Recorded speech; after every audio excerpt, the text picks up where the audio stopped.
அண்மைச் செய்தி.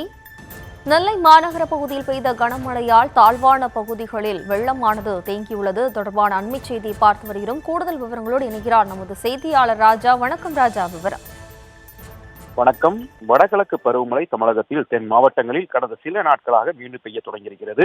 வளிமண்டல கீழடுக்கு சுழற்சி காரணமாக திருநெல்வேலி, தென்காசி, கன்னியாகுமரி உள்ளிட்ட 5 மாவட்டங்களில் கனமழை பெய்யும் என வானிலை ஆய்வு மையம் அறிவித்திருந்தது. இந்த நிலையில்தான் நெல்லை மாவட்டத்தில் பரவலாக கனமழை பெய்து வருகிறது.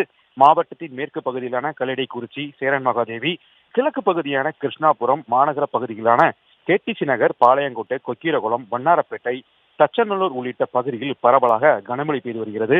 காலையிலிருந்தே வானம் மேகமூட்டத்துடன் காணப்பட்ட நிலையில் மாலையில் 3:30 மணி அளவில் இடிமுள்ளுடன் கருமேகங்கள் திரண்டு கனமழை பெய்ய தொடங்கியது.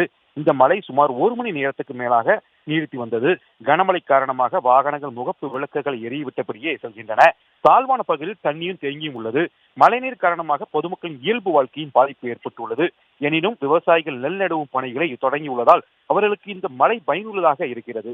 மேலும் சில நாட்களுக்கு மழை நீடிக்கும் என்ற நிலையில் விவசாயிகள் இதற்கு வரவேற்பு தெரிவித்துள்ளனர்.